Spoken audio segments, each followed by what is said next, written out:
Hi class, in Lab 10, we will measure the pH and conductivity.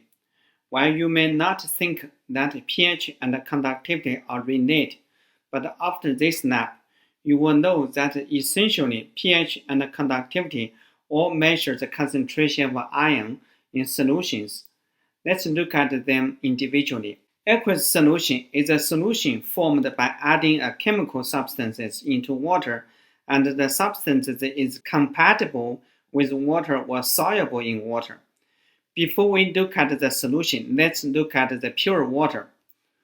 We know that water molecules contain one oxygen atom and two hydrogen atoms.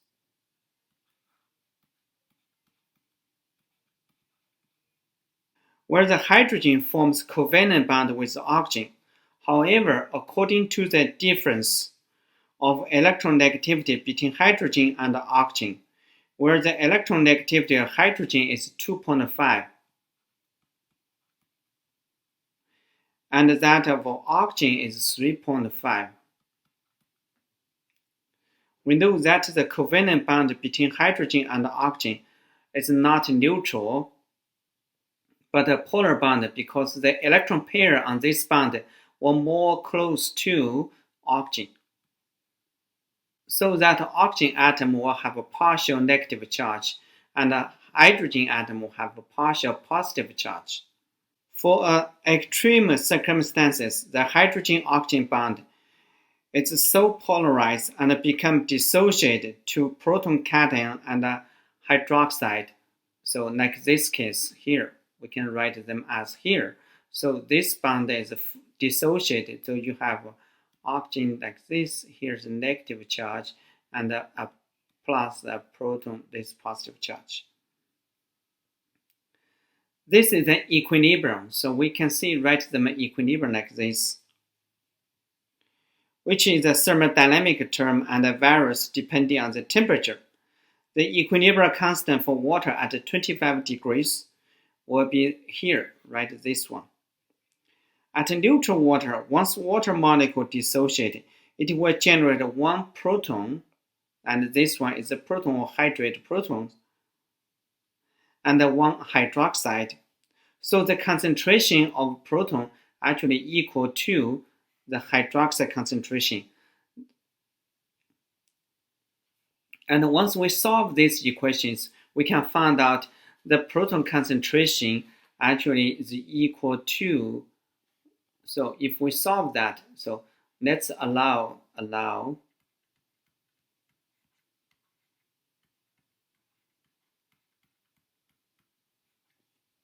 so we can plug into here, we will have a proton concentration square equal to,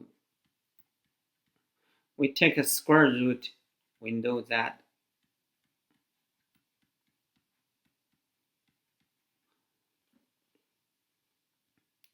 however, it is very difficult to deal with very dilute concentration so that the pH is defined. That is a negative logarithm of proton concentration. Therefore, in neutral water, pH is 7. When pH is less than 7, indicating that the concentration of the proton is greater than concentration of hydroxide, so this solution is acidic. On the other hand, if pH is greater than 7, indicating the concentration of hydroxide is greater than the concentration of proton, so the solution is basic. When other chemical substances are added to water, the aqueous solution is formed. Compared to water, other substances of different chemical structure may dissociate proton to even larger extent than water and produce more proton, so that the aqueous solution is acid. Likewise, some chemical substances may dissociate hydroxide or react with proton and lower the concentration of proton, so that the solution is basic. The degree of dissociation of water at 25 degrees can be measured by conductivity experiment. Here is a list of the common solutions that we are familiar with. According to this list, you should know which one is more acidic than the others, or which one is basic, etc. For example, when we take those lemon juice, you can see the pH around 2. So when like vinegars, we know their pH is around 2. But when we look at the soap waters, we know their pH is roughly about 12. When other chemical substances dissolve in water, such as sodium chloride, it completely dissociates to give sodium cation and chloride anion. According to our knowledge of physics, the motion of charged species generates electricity, so that we can measure the amount of charged species, either cation or anion, in aqueous solutions through conductivity measurement. Electrical conductivity is measured using a conductivity electrode, like say here. When the electrode is placed in solution that has the ability to conduct electricity, an electrical circuit is completed across the electrode, so the light bulb can be lighted up. The result is a voltage value that can be measured. The substance completely dissociates into ion in water is known as a strong electrode, such as sodium chloride and copper chloride, calcium chloride. Whereas the substance does not dissociate into ion is called non-electrodes. Example like ethanol, propylene glycol. Chemical that can only dissociate to a certain level is known as a weak electrolyte. Example like acetic acid.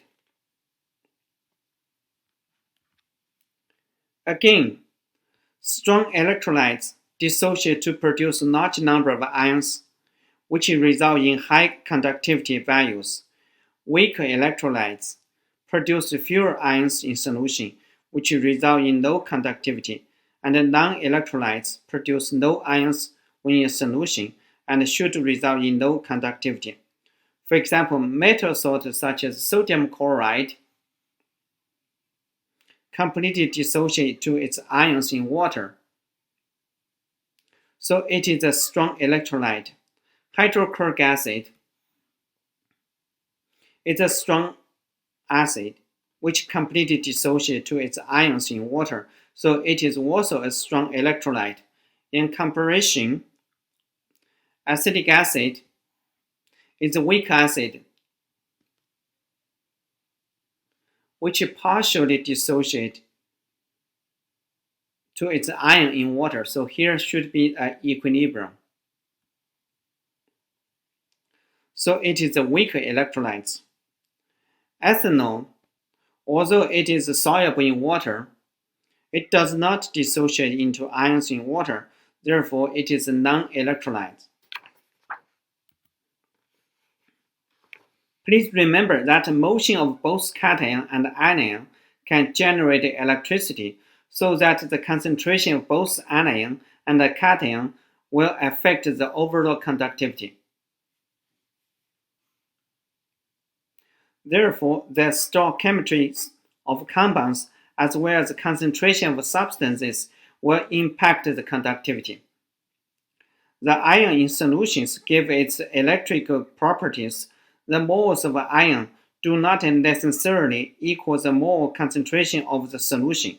For example, in a 1 molar sodium chloride solution, both the sodium and the chloride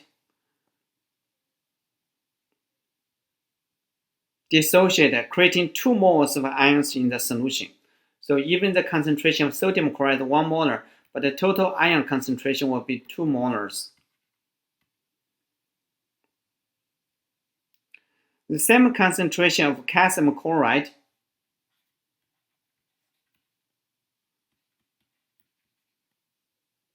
will dissociate into calcium chloride and 2 chloride. So that generates 3 molar of the ions.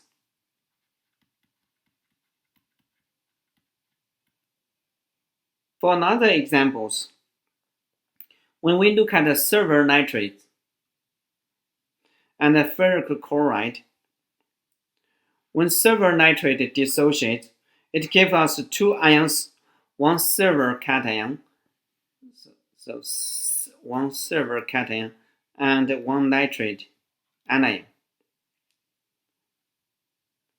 In comparison with ferric chloride, dissociate, it gives us one ferric cation and plus 3 chloride anion. So the conductivity of ferric chloride is higher than that of the silver nitrate if both are kept at the same concentration. Conductivity readings are normally reported in microsiemens per centimeter. This SI-derived unit has replaced the conductivity unit, normally the micro-ohm per centimeter, because the vernier conductivity probe has a cell constant of 1.0 centimeter negative. So we simply refer to this unit in student experiments as microsiemens. The conductivity value depends on the ability of aqueous solution to conduct electricity. Conductivity is a non-specific property as far as electrical or ionic conductivity is concerned. In simple terms, it doesn't recognize a given ion, but the property in totality of the sample under examination. In other words, it cannot tell the cation is a sodium or calcium, or the anion is a chloride or nitrate. It depends on size, number, charge, temperature, and in turn transport number of ions taken together. Lighter ions have higher mobility and in turn conductivity. Higher charge on ions will have more current carrying capacity. As you will see from the lab demo, in this lab, we will measure the pH of several household liquids and the conductivity of aqueous solution of sodium chloride, calcium chloride, and aluminum chloride at various concentrations. For the pH part, we use both pH paper and a pH meter to test the pH range of the liquids. The actual pH values are provided in the lab demo. For the conductivity measurement, we will have 3 beakers.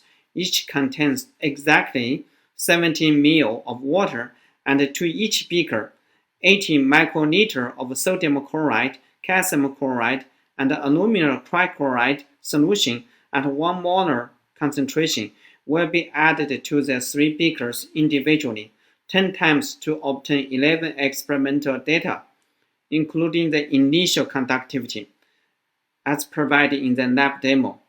You should be able to transform the data to the table like this and calculate the actual concentration of ions at each experimental point to create your own graph to demonstrate the relationship between conductivity and ion concentration.